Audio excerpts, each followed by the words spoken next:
मेरे नबी करीम सल्लल्लाहु अलैहि वसल्लम ने फरमाया तीन चीजें देख के लोग शादी करते हैं। हुजूर क्या? अल्लाह के हबीब ने फरमाया लोग दौलत देख के शादी करते हैं। अपनी बेटे और बेटे की शादी दौलत देख के ना करना, दौलत मुतकब्बिर बना देती है।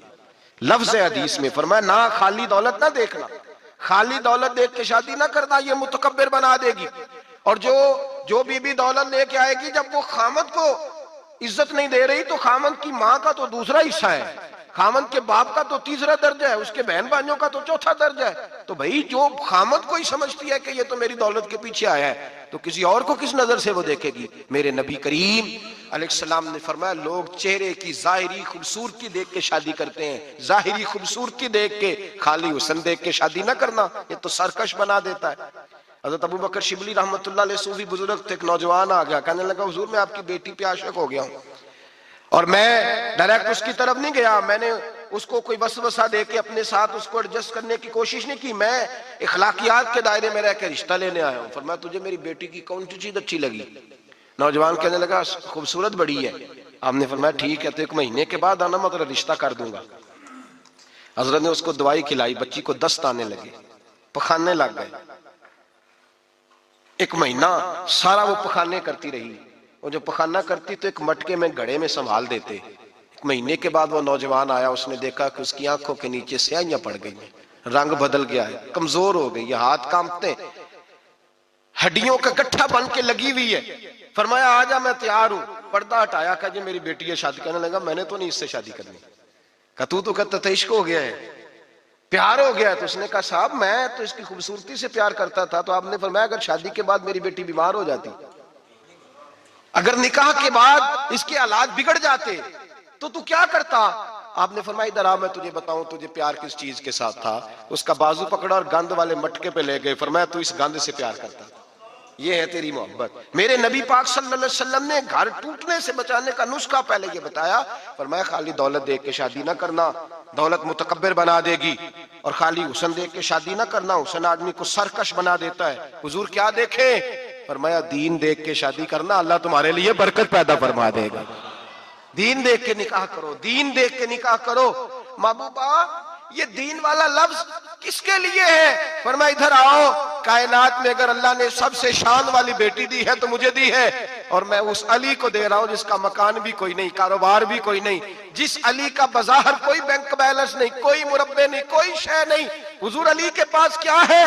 फरमाया मेरा अली इशा के बाद कुरान शुरू करता है तो फजर से पहले पहले खत्म कर देता है। मेरा अली सुबह की नमाज के वक्त तिलावत शुरू करता है तो जोहर से पहले कुरान मजीद पढ़ देता है।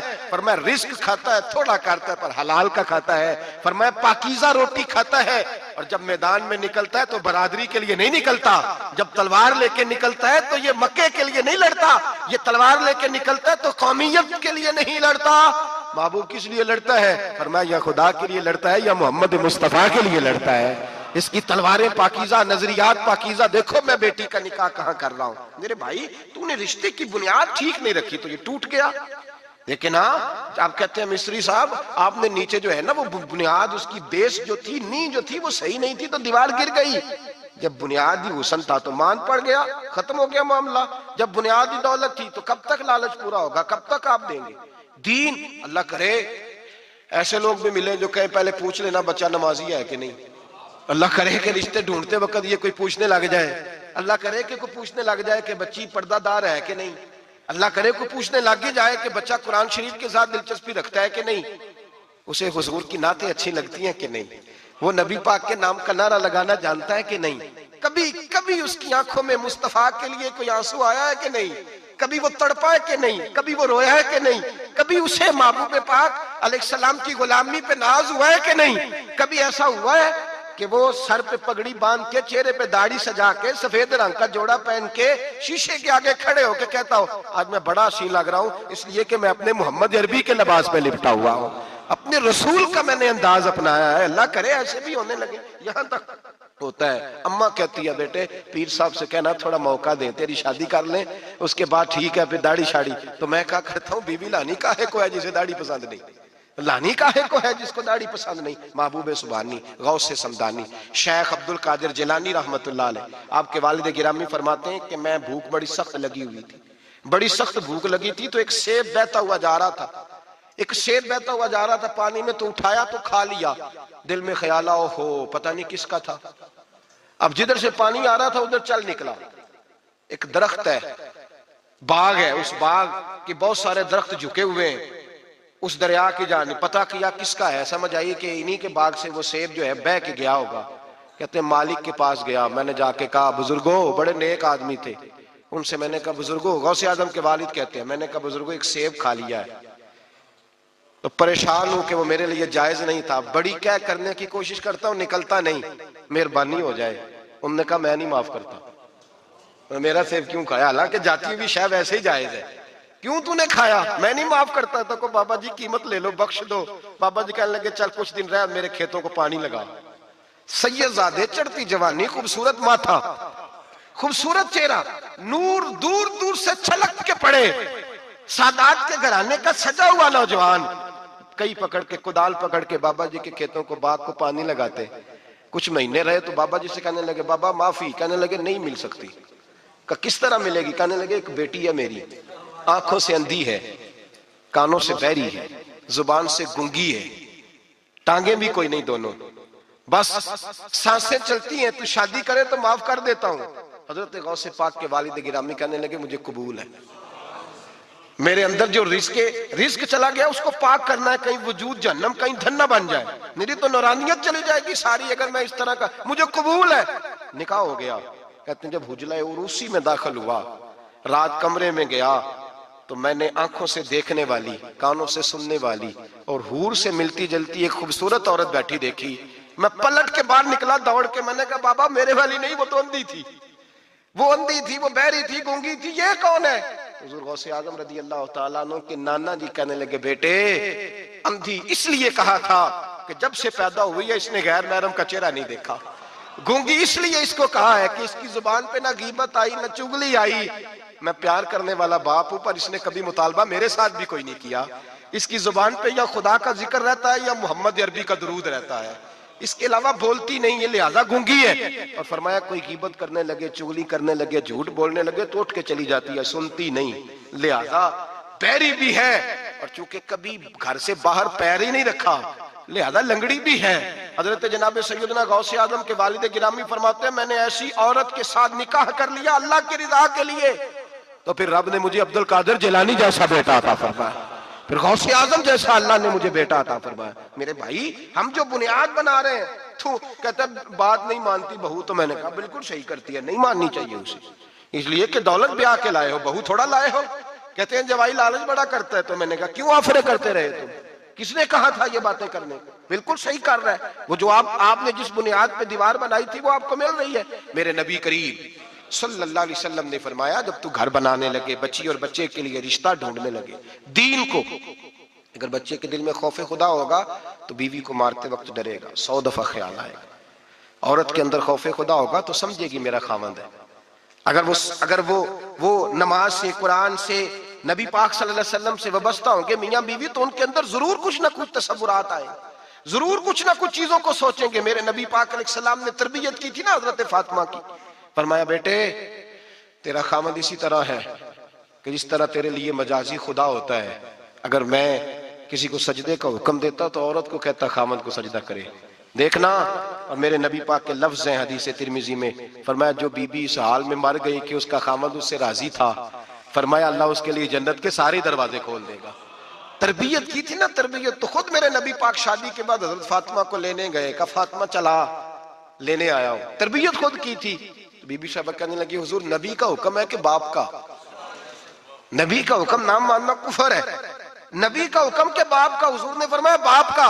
कहने लगी महबूबा बैठ जाए, जब तक अली नहीं आएंगे मैं कोई नहीं जाऊंगी, आपकी तरबियत का नतीजा है, मैं कैसे चली जाऊं जब तक शेर खुदा नहीं आते। कच्ची जमीन पर यूं अल्लाह के रसूल तामत समेट के बैठ गए, देर के बाद हजरत अली आए, माथे पे शिकन नहीं, एक दफा नहीं हुजूर ने कहा कि मेरे घर में पला है। जनाब अली तो कुछ सालों के थे जब हुजूर के दरे अक़दस पे आ गए, ये नहीं अल्लाह के रसूल ने फरमाया कि मेरे घर में पला है, मेरा गुलाम है, सारी जिंदगी मेरा दस्तर नगर रहा है, कैसे बोल सकता है, कोई लफ्ज नहीं कहे। फरमाया तू ठीक कहती है, शेर खुदा आए तो मेरे करीम रसूल ने फरमाया ली अगर तू इजाजत दे तो मैं फातिमा को ले जाऊं। तो कहा या रसूलल्लाह मैं आपको इजाजत दूं, तू अमीर हरम, मैं फकीर बेनवा, तू कुजा मन कुजा। हुजूर मैं आपको इजाजत दूं? फरमाया भाई फातिमा नहीं मानती। कहती है वो कहे ओ मेरे भाई दीन जब आएगा ना, दीन जब आएगा, सैयदा तैयबा ताहिरा हजरत खतीजतुल कुबरा की सहेली मिलने आई और हजरत खतीजा के फटे हुए कपड़े और पैबंद वाले कपड़े देख के तो रो पड़ी, कहने लगी तुम मक्के की मलका थी और दुनिया तेरी मिसाल देती थी, और खतीजा ये तूने क्या हाल कर लिया? फरमाया चुप कर, मैं उस हाल में राजी हूं जिसमें मेरे रसूल राजी है। जब दीन होता है ना मेरे भाई, दीन तो फिर कुछ ना कुछ तसव्वुर अल्लाह जानता है। कोई बंदा दीन नहीं पूछता, कोई दीन नहीं पूछता, कोई अकीदा नहीं पूछता, कहता है ठीक हो जाएगा। याद रख लेना, हमने देखा है अगर कोई बदमज़हब औरत आ गई तो उसने तबाही फैला दी घर के अंदर, तबाही फैला दी। बच्चे फातिहा नहीं पढ़ सके माँ बाप के जाने के बाद, खराब हो गए हालात अपनी जिंदगी के अंदर। रिश्ता ढूंढते वक्त दीन का ख्याल करो, बेटे के लिए भी बेटी के लिए भी। परहेजगारी देखो, बच्चा परहेजगार होगा तो बच्ची अगर कमजोर भी होगी तो अल्लाह से डर के उसे पास रखेगा। जो चीजें हम देखते हैं फिर उनकी बुनियाद, तो सबसे पहले घर इसलिए टूटता है कि घर की बुनियाद सही नहीं होती। उसकी बुनियाद दौलत है, उसकी बुनियाद हुस्न है, उसकी बुनियाद दुनियादारी है, उसकी बुनियाद, मैं कहता हूं अब शादियां नहीं होती, तिजारतें होती हैं, कारोबार होते हैं। अब लोग कहते हैं चलो ये भी साथ आ जाएगा, ये भी, इस भट्टी में ना झोंको, ये जिंदगी का फैसला है। और उसके बाद घर इसलिए टूटता है कि हम उनकी मजहबी शरई तरबियत नहीं कर पाते। तवज्जो है आप दोस्तों की? नबी पाक सल्लल्लाहु अलैहि वसल्लम ने कहा है कि मर्द शादी उस वक्त करे जब नानो नफका दे सकता है। क्या लफ्ज है जी? नानो, वो क्या होता है? जरूरियात है। इसमें पार्क में जाना शामिल नहीं, इसमें पार्क में जाना शामिल नहीं, इसमें 4-5 दिन के लिए मरी की रिहायश शामिल नहीं, इस पैकेज में वो शामिल नहीं। याद रखें, ये भी ट्रेनिंग दें। अब्बा जी आगे कहते हैं, अब्बा जी, बच्ची के अब्बा जी कहते हैं पुत्र बाला नु करी किधर ले जाया कर, खुदा का खौफ करे। नानो नफका और चीज है, हाँ वो मर्द की ताकत के मुताबिक है नानो नफका शरीयत ने कहा, लेकिन नानो नफके से मुराद मेरे नबी पाक सल्लल्लाहु अलैहि वसल्लम ने फरमाया जो खुद खाए वो बीवी को खिलाए, जो खुद पहने वो बीवी को। फरमाया तो अपने घर वालों पे आसानी कर, अगर तू साहिब हैसियत है तो उन्हें अच्छा खर्च दे, कोई अर्ज नहीं। फरमाया अगर तू बाल बच्चों को भी खिलाएगा तो अल्लाह तुझे सदके का ही सवाब अता फरमाएगा।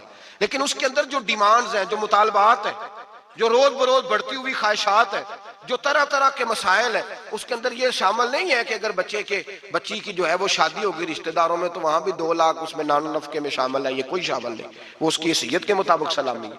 हम लोगों ने बच्चों को ये समझाया ही नहीं, तुमने अपने घर के अंदर गुजारा करना है, जिस तरह के भी हालात हो तुमने अपने घर के अंदर रहना है, वहां रह के तुमने अपना वक्त गुजारना है ना। बच्चे को अगर बच्चे की तरबियत की जाएगी तो वो भी कभी नहीं देखेगा ससुराल के हाथों की तरफ, कभी घर नहीं टूटेगा, मेहनत से कमाएगा, जद्दोजहद करेगा। और अगर बच्ची को समझाया जाएगा वो भी नाजायज मुतालबात नहीं करेगी, अपनी इज्जत को अपने घर के अंदर महफूज करेगी। मेरे नबी पाक सल्लल्लाहु अलैहि वसल्लम ने इरशाद फरमाया कसरत के साथ औरतें जहन्नम में जाएंगी।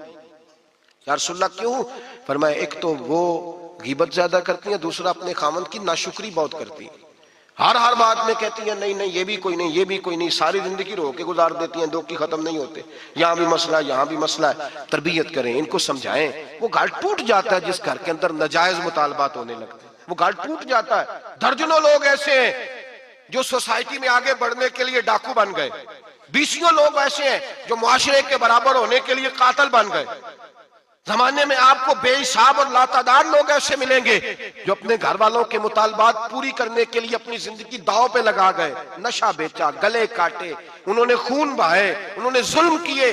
ना ऐसे मुतालबात की आदत बनाए, अपने घर के अंदर फक्र के साथ, दरवेशी के साथ गुजारा करना सीखें। मेरे नबी पाक सैयद आलम सल्लल्लाहु अलैहि वसल्लम ने नान नफका मर्द की हैसियत के मुताबिक रखा है। औरत को कहा है कि तू उस लेवल के अंदर रह के अपने औकात को सर्व करेगी, ना बच्चों को इतनी बड़ी बड़ी आदत का शिकार करें कि बाद में उनके मामलात बिगड़ जाएं। मेरे हबीब पाक सल्लल्लाहु अलैहि वसल्लम ने फरमाया मर्द पर उसकी ताकत के मुताबिक हमने डाला। दूसरी बात यह कि जब पहली बात तो यह कि बुनियाद ठीक ना हो तो घर टूट जाता है। दूसरी बात यह कि जब मुतालबात जरूरत से ज्यादा हो, वो मर्द के हो या औरत के हो, फिर भी घर कायम नहीं रहता। औरत से जो मर्द मुतालबा करेगा वो भी उसकी ताकत, उसकी हिम्मत के मुताबिक उससे मुतालबा करेगा, उससे ज्यादा कोई मुतालबा वो ना करे। औरत भी जो मुतालबा, इस बात को आप समझिए जरा, इसकी वजाहत नहीं हो सकती, इस इशारे को समझिए। मर्द भी बीबी से उसकी ताकत से ज्यादा मुतालबात न करे और औरत भी उससे कोई ऐसा मुतालबा ना करे जो मर्द पूरा न कर पाए। मेरे हबीब पाक अलैहिस्सलाम ने बकदरे जरूरत उन पर फराइज रखे। फिर आगे बढ़िए, घर के माहौल के अंदर बाहर वाली टेंशनें कभी ना लेके जाएं, वरना घर टूट जाता है। जो बाहर की टेंशनें हैं ना, उनको बाहर छोड़ें। जिंदगी में जो आदमी किसी की गलती किसी पे डालता है, वो बहुत बड़ा जालिम जाबिर होता है। मियाँ साहब कहते हैं ओहो घर आए, वो बच्चे बेचारे तरस रहे थे कि अब्बा जी घर आएंगे तो हम उनके गले पे पकड़ेंगे, कूदेंगे, मुतालबा करेंगे, आइसक्रीम मंगाएंगे, खुश होंगे। और ये साहब घर गए तो कहते हैं परा ले जा, मैं बड़ा थके आया हूं, मेरे नेड़े कोई शह ना आए। क्यों भाई, क्या तूफान था जो बाहर आपने थमाया है?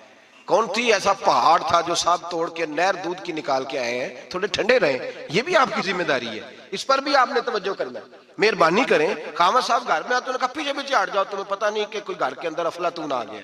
ऐसे ही कोई घर में मेरी मर्जी के खिलाफ बोल पड़ा तो मैं उधेड़ दूंगा, अच्छा सीधे हो जाओ बस।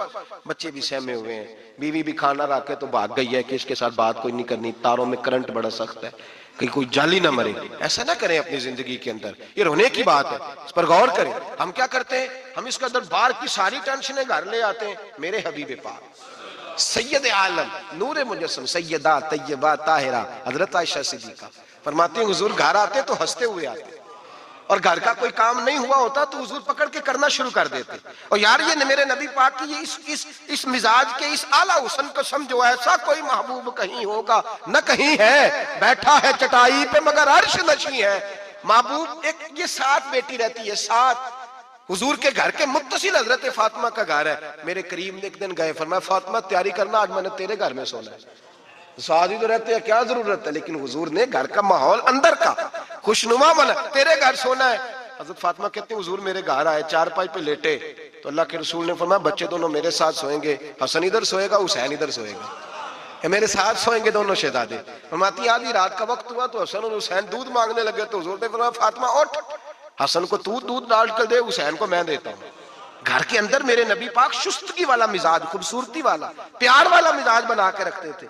और बीबी साहिबा भी, मैंने मर्द की बात पहले कर ली है, बीबियां नाराज ना हो जाए, पहले खावन की बात की है जो कुताई पाई जाती है। अब बीबी साहिबा भी, अल्लाह करे वो सास बेचारी बूढ़ी औरत थी, बीमार थी, किसी तलखी में उसने कोई बात कर दी, तो अब वो घर आया तो खावन ने आके पूछा रोटी, उन्होंने कहा मेरे को नहीं पक रही, तो तेरी तबीयत कैसी? उसने कहा बस अगर तू 20 मिनट और ना आता तो मैं बस फौत होने लगी, करीबुल मर्ग थी, खत्म हो गया सारा कुछ, बस तू मुझे किसी तरीके से ना, मेरी पहले सुन ले बिपता कहानी। पता नहीं बेचारा किस आजमाइश से वो आया है, उसको पता ही नहीं कि ये उसके साथ क्या सलूक कर रही है। अब उसकी माँ है, कौन है बोल के बताइए? माएं बदली जा सकती हैं, बाप, तो तू किसकी शिकायत कर रही है? ये पता ही नहीं तो किसकी बात कर रही है। अब उसने सारी स्टोरी, उसने कहा ये हो गया, और फिर आंसू भी अल्लाह ने एक्स्ट्रा दिए होते हैं, तो वो फौरी तौर पर वो सीले रवा बहना शुरू हो गया। अब वो तूफान है कि थमता ही नहीं, दरिया है कि रुकता ही नहीं। अब शिकवे शिकवे जब से आई मर गई तेरे घर में। अब वो बेचारा, वो इकबाल अलाहाबादी कहते हैं जब भी की बीबी ने उनसे स्कूल ही की बात की, ये ना बतलाया कहाँ रखी है रोटी रात की। खुदा खैर फरमाए, उसने जब तक उसको पूरी स्टोरी पूरी तौर पर जो है वो सुना नहीं ली, और फिर मुतालबा ये है कि तू मेरे साथ मिलके कह ये सारे बुरे हैं, ये भी मुतालबा है। अगर कमेंट्स नहीं करते तो भी उसमें जुर्म है, हालांकि उसको पता ही नहीं कि माँ बाप खाना काबा होते हैं, उनके बारे में किसी को उकसाना भी मना है। अब बीवी के लिए हुक्म क्या दिया मेरे नबी पाक ने? मेरे रसूल पाक अलैहिस्सलाम ने फरमाया बीवी का हक है कि जब खामद घर आए तो बीवी उसे हंसती हुई मिले, उससे अपने ऊपर जबर करे, कुछ देर के लिए हौसला पैदा करे, वक्त का इंतजार करे, मौका देखे, ख्याल करे। ऐसे ही फौरी तौर पर अपनी जो है वो तकलीफें और आजमाइशें उठा के ना रख दे, ख्याल करे, वरना घर टूट जाएगा। शिद्दत के साथ औरत बात करेगी, उसी शिद्दत के साथ मर्द करेगा, 2 मिनट लगेंगे तो ताल्लुक है वो चकनाचूर हो जाएगा। तो तीसरी बात ये कि अपनी परेशानियां जो घर से मुतल्का नहीं है उनको जरा कोने पे रखने की कोशिश करें, घर टूटने से बचेगा। चौथी बात, मेरे नबी पाक सल्लल्लाहु अलैहि वसल्लम ने पहले मर्द को हुक्म दिया, फरमाया हौसला बड़ा कर, हौसला बड़ा।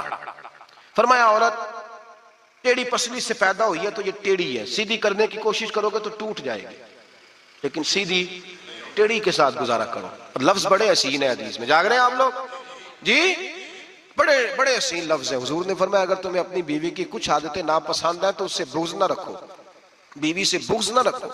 अगर कुछ आदतें नापसंद है तो कुछ ऐसी भी होंगी जो तुम्हें बड़ी पसंद हो, जो पसंद है उन पर तवज्जो करो। डॉक्टर इकबाल, अल्लामा इकबाल कहते हैं मेरे पास एक आदमी आया, उसने आकर के कहा कि मैं अपनी बीवी को तलाक देना चाहता हूं। पहले उसने मर्जी की शादी की। मैं बात शुरू में कह चुका हूं, बच्चे नौजवान उन्होंने एक सुन्नत बड़ी हिफज कर ली है। कहते हैं मौलवी साहब सुन्नत है, मर्जी की पसंद की शादी करना जायज है। मैं क्या सिर्फ यही जायज नहीं, और भी बड़ी सुन्नतें हैं, किसी और पे भी तवज्जो करें आप हज़रात। और बड़ी जिम्मेदारी से बात कह रहा, नौजवान ज्यादा गौर करें और बाकी जवानों तक मेरी बात पहुंचाएं। शादी ब्याह के मामले में जज्बातीपन का कभी मुजाहरा ना करें। आपके अंदर कितने भी जज्बात मौजूद है, ये 2, 3, 4 मिनट का रिश्ता नहीं कि ठीक है आप दोस्त बदल लेंगे, यार बदल लेंगे, गाड़ी बदल लेंगे, ये नहीं जूता है ये फिट नहीं आया तो बदल लेंगे। ये जिंदगी भर का मामला है। इसमें बुजुर्गों की, सियानों की और हिकमत वाले लोगों की राय लें, उसको समझें, परखें, फिर निकाह का फैसला करें। इसको कभी जज्बाती ना लेना जिंदगी में। नौजवान जज्बाती होके, मुआशरे का, मीडिया का शिकार होके शादी करते हैं, फिर उसी तेजी के साथ वो इन रिश्तों को तोड़ देते। मेरे नबी पाक सल्लल्लाहु अलैहि वसल्लम ने फरमाया बुग़्ज़ ना रखो। कुछ आदतें अगर नापसंद है तो कुछ ऐसी भी होंगी जो तुम्हें पसंद होगी। डॉक्टर इकबाल कहते हैं एक शख्स मेरे पास आया, मैं लंदन में वकालत करता था। उसने आके कहा कि बीवी को तलाक देनी है। मैंने कहा मैं तुझे जानता हूं, तूने तो पसंद की शादी की है। कहा हाँ, अब मैं तलाक दूंगा। कहते मैंने उसको कहा कि भाई तू समझ जा, कोई बात नहीं, इंसानों के अंदर इख्तिलाफ राय हो जाता है, तू ना ऐसा कर। नहीं जी मुझे देनी है। कहते हैं उसके घर वालों ने भी समझाया, हत्ता कि बच्ची ने भी माफी मांगी कि मुझसे भूल गई थी, मैं गलती हो गई, माफ कर दे। उसने कहा नहीं, अब फैसला कर लिया तो कर लिया। कहते हैं अब मैं तो वकील था, मेरा पेशा था, जब उसने मुझे कहा तो मैंने केस दायर कर दिया। बहस हुई, फैसला जवान के हक में आने लगा। तलाक का वक्त करीब आ गया। जिस दिन फैसला होना था उस दिन रात को मेरे पास आया, कहने लगा सवेरे केस वापस ले ले, मैंने नहीं तलाक देनी। मैंने कहा क्या हुआ? कहने लगे इकबाल यार अजीब बात हुई है, मुसलमानों के रसूल की एक हदीस पढ़ ली है, नबी पाक अलैहिस्सलाम का एक फरमान पढ़ लिया है। कहा वो क्या? कहा हुजूर ने फरमाया अगर तुम्हें अपनी बीवी की बहुत सारी आदतें नापसंद हो, उधर देखो जो पसंद है। तो वो कहने लगा ये हदीस पढ़ के मैंने गौर किया है, यूरोप के इस गंदे मुआशरे में रहती हुई मेरी बीवी, इस बुरे मुआशरे में रहती हुई बदखुल्क है, बद इखलाक है, काम काज नहीं करती, सारी चीजें हैं, लेकिन जहां इजाजत है 18 साल के बाद औरत अपनी मर्जी से जिसको मर्जी लड़के को दोस्त बना सकती है, लेकिन उसका सिवाय मेरे किसी और के साथ कोई ताल्लुक नहीं। तो इस गंदे माशरे में ये उसकी आदत कितनी पाकीज़ा है कि सिवाय मेरे किसी और तरफ नहीं देखती। हुजूर की हदीस ने मुझे उसकी उस अच्छी आदत पर मायल कर दिया है।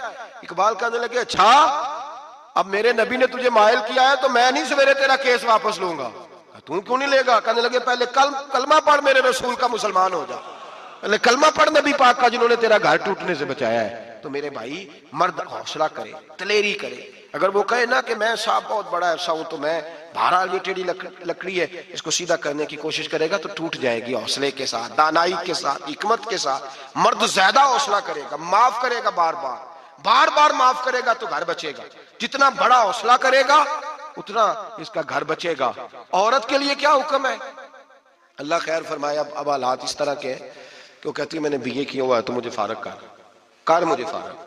और औरत इश्तियाल अंगेजी भी दे लेती है, उसके लबो लहजों में बाज़-औक़ात इतनी सख्ती होती है। माए बहनें नाराज ना हो, लेकिन एक शौरी बात कर रहा हूँ। आके लोग मसला पूछते हैं, कहते हैं तलाक हो गई तो 3 तलाकें दी तो क्या? मैं कभी हो गई तलाक। कहने लगे जनाब मैं गुस्से में था। मैंने कहा तलाक तो खैर गुस्से में ही होती है, लेकिन मर्द गुस्से में तलाक देता है, गुस्से में ही देता है। लेकिन एक सवाल मेरे ज़हन में है, मर्द को गुस्सा कौन दिलाता है? ऐसे तो नहीं था ना कि रेडी वाले से टक्कर होगी तो घर आके बीवी को तलाक दे दी। ये थोड़ी होता है कि बाहर उसकी जो है वो मोटरसाइकिल किसी के साथ टकरा गई तो उसने कहा मुझे गुस्सा चढ़ गया तो मैं घर आके गुस्से, तलाक गुस्से में होती है, पर गुस्सा कौन दिलाता है? वो बात ऐसी करती है, इतनी सख्त बात करती है। एक हमारे बुजुर्ग है शाह साहब, तो मेरे पास अपने एक अकीदतमंद का केस लेकर के आ गए। मुझे आ कहने लगे इनकी बात सुने। मैंने कहा यार थे 6 बच्चे और आप यकीन करें मेरी आंखों में आंसू उन बच्चों को देख, इतने खूबसूरत बच्चे। तो मैंने कहा कि क्यों तूने तलाक दी? कहने लगा इसने कोई 1 दफा नहीं 100 दफा मांगी है। और कल तो इसने जुमला इस तरह का, जब तलाक हुई तो उस दिन इसने जुमला इतना से, इसने मुझे कहा अगर बाप का है तो दे तलाक। अब लोग भी 100 खड़े थे तो मेरी गैरत का मसला बन गया। तो इश्तियाल कौन दिलाता है? अब सुने तिरमिजी की हदीस, मेरे नबी करीम सैयद आलम सल्लल्लाहु अलैहि वसल्लम ने फरमाया 500 साल लगेंगे जन्नत में जाने में। इतनी दूर बंदा होगा कि 500 साल का सफर है, इतनी पहले जन्नत की खुशबू आने लग जाएगी। तिरमिजी में मेरे नबी पाक ने फरमाया जिस बीबी ने जिंदगी में एक मर्तबा भी अपने खावत से बगैर शरी वजह के, शरी वजह के बदमज़हब हो गया, बदअकीदा हो गया, उसके मिजाज में किरदार में गंदगी आ गई, बगैर वजह शरी के अगर किसी औरत ने जिंदगी में एक मर्तबा भी अपने खामद से तलाक का मुतालबा किया तो अल्लाह उस बीबी को जन्नत की खुशबू भी नहीं देगा, एक मर्तबा भी। और जो रोज कहे दिन में 6 मर्तबा कार फारग 6 मानादार, ये हदीस रटाएं औरतों को, इन्हें समझाएं कि घर टूट जाएगा जिस दिन उसने दे दी। और याद रखें, शेर आ गया, किसी ना किसी दिन शेर आ भी जाता है। तो ये ना समझे कि रोज हौसला करता है तो खुदा जाने क्या बनेगा, किसी न किसी दिन शेर बस शैतान जासिमुन अला कल्ब इब्ने आदम, शैतान चिमटे घर टूटता है। इसलिए कि ना मर्द हौसला करता है ना औरत हौसला करती, थोड़ा सा हौसला पैदा करें। और हाँ, बीवी अगर कभी किसी ऐसी बात पर बात करे या उसका मिजाज ऐसा हो, तलख हो, सब्र करें, हौसला करें। मेरे नबी पाक अलैहिस्सलाम ने फरमाया बुग़्ज़ ना रखे, हौसला करें। मर्द को हुक्म है हौसला करें, दलेरी पैदा करें। हाँ, उसकी ऐसी बदतमीजी, ऐसी गुस्ताखी जो हुकूक व फराइज के मामले हो, माँ बाप के हक में हो, कोई ऐसे मसाइल हो, मुकद्दस लोगों के हक में हो, तो फिर उसको, वो तो एक सहाबी की बीवी ने हुजूर अलैहिस्सलाम के बारे में नाज़ेबा कलिमात कहे थे तो उन्हें कत्ल ही कर दिया, तो उस औरत कत्ल ही कर दिया। वो मामला और है, लेकिन अगर उसके मिजाज में तेजी है, उसकी तबीयत इस तरह की है, तो फिर मर्द बर्दाश्त करे। अमीरुल मोमिनीन सैयदना फारूक आज़म सहाबा में सबसे ज्यादा तगड़ा और रसूल पसंद आदमी, गुस्से के लिहाज से सबसे तगड़े हैं, जल्दी गुस्सा आता है। एक शख्स कहता है मेरी भारे तगड़े कबीले में शादी हो गई, बीवी मेरी बड़ी सख्त थी, उसके लबो लहजे में बड़ी सख्ती थी, वो कबीला बड़ा मालदार था तो मैं बात नहीं करता था। एक दिन मेरी बीवी ने बड़े सख्त जुमले कहे तो मैं जनाबे उमर के पास आ गया। तवज्जो है आप दोस्तों की? कहते हजरत उमर के पास आया तो मैंने दरवाजे पर दस्तक दी, बीवी की शिकायत करने आया कि जरा मेहरबानी करें। तो कहते हैं जनाबे उमर अंदर से उठे तो उनकी ज़ौजा बोलने लगी, कहने लगी बस आ गया आपको कोई बुलाने वाला, अभी 5 मिनट नहीं हुए थे आपको आए, सारा दिन आप मस्जिद में रहते हैं, सारी रात आप चेहरे पे नकाब डाल के गलियों में घूमते हैं, इतनी ड्यूटी आप करते हैं, घर ये मेरा अकेली का है, बच्चे मेरी तना के, आपको कुछ ख्याल होना चाहिए, कुछ तवज्जो करें। वो शख्स कहते हैं वो बीबी बोलती रही और जनाबे उमर हंसते रहे, और उनकी मुस्कुराहट भी मैं सुन रहा था। जब आप बहुत ज्यादा मुस्कुराए ना तो वो भी मुस्कुराने लगी, ज़ौजा भी मुस्कुराने लगी और कहने लगी अब क्या कहते हो? तो जनाबे उमर कहने लगे क्या ये रहा हूं कि अगर तेरी बात खत्म हो गई है तो मैं जाऊं, और अगर है तो मैं खड़ा होता हूं, सुना ले कोई और भी है तो।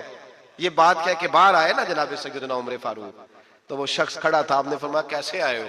कहने लगा हजरत जी मेरी एडी तो नहीं डाडी, मैं तो आया था अपनी बात करने, तो ये तो लफ्ज ज्यादा सख्त है, वो इतनी सख्त नहीं है जितनी ये है, तो जरा कबीला सख्त है तो मैं शिकायत करने आया था, तो ये तो आपका मामला भी उसी तरह का। जनाब उमर का जो जवाब है बड़ा कीमती है। आपने फरमाया मेरी बीवी मेरी हर तरह की खिदमत करती है, लफ्जों का हुस्न देखिए, ऐसे नहीं कि बीबी कोई काम भी ना करे और मुफ्त की चढ़ाई करे, वो भी दुरुस्त नहीं है। फरमाया मेरी बीवी मेरी हर तरह की खिदमत करती है, मैं घर नहीं होता तो मेरे बिस्तर को पाक रखती है, किसी की जरूरत नहीं मेरे बिस्तर को देख भी जाए, मेरे बच्चों को जब मैं बिस्तर पे बुलाता हूँ आती है, मेरे बच्चों का ख्याल रखती है, मैं बाहर ही रहता हूँ घर के, लेकिन घर की जिम्मेदारियां सारी उसने अपने कंधों पे ले ली हैं। फरमाया मेरे मिजाज में जलाल है, मैं रोज ऊंचा बोलता हूं तो सुनती है, मेरी बीवी है ना, मैं उसका लिबास है वो मेरा लिबास है, कभी कभी वो ऊंचा बोलती है तो मैं भी सुन लेता हूं, बीवी जो मेरी है, मेरी बीवी है ना। एक जुमला मेरे आला हजरत का है और आला जुमला है, अगर आपकी समझ में आ गया तो ठीक, वरना वजाहत हो नहीं सकती, जगह ऐसी है कि वजाहत नहीं हो सकती। आला हजरत फरमाते हैं जब मियाँ बीवी होते हैं, उस रिश्ते में कोई उनके पास कोई वो किसी के सामने नहीं होते, अजीब मामला है कि जब झगड़ा करते हैं तो सारी दुनिया को बताते हैं, लड़ाई करते हैं तो सारी दुनिया को शामिल कर लेते हैं, जब तू मियाँ बीवी था तो कोई शामिल नहीं था। फरमाया तू उसका लिबास है वो तेरा लिबास है, तू अपने झगड़े में भी अब किसी को शामिल बहुत मजबूरी बांध है तो कुरान ने हुक्म दिया है कि 2 उधर से लोग बुलाओ 2 उधर से हकम बुलाओ, वो बहुत मजबूरी, लेकिन हर बात ही शेयर करना। अब आखिरी बात सुन ले इस उन्वान पर कि घर क्यों टूटता है। एक तो ये कि हौसला नहीं करते मियाँ बीवी, और जो शाब कहते हैं ना मेरे अंदर कोई हौसला नहीं, वो फिर इस तरह करें रोजे रखें शादी ना करें, इसलिए कि यहाँ तो बहरहाल कुछ ना कुछ हौसले की गुंजाइश है, रखनी पड़ेगी तब ये निभा होगा, वरना ये मुमकिन बड़े बड़े सियाने बंदों को ये काम करना पड़ता है। हज़रत अबुल हसन की बात मैं अक्सर सुनाया करता हूँ, बड़ी दूर से मुरीद मिलने आया था, बड़ी दूर से, दरवाजे पर दस्तक दी, वो कहता मैं सैकड़ों मील का सफर तय करके आया दरवाजा। और ये बात इतनी खूबसूरत है, मुझे इस वाक़े से इतनी दिलचस्पी है कि 2 साल पहले रमजान का एक दर्स था, तो एक साहब कहते हैं मैं आप वो बात बयान कर रहे थे तो मैं स्टाम लेने आया था गखड़ से बीवी को तलाक देने का, तो आप बात कर रहे थे तो मैंने ये बात सुनी, तो बस मैंने समझा आप मेरी बात कर रहे हैं। सारे मुझे कहते थे मान जा, मेरा सास ससुर भी मिन्नत करते थे, मैं नहीं मानता था, आपकी बात सुन के मैं राजी हो गया और मैं उसको ले आया।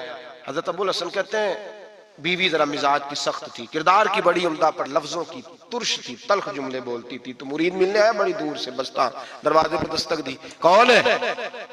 कहा मैं हजरत का अकीदतमंद हूं, मिलने आया हूं।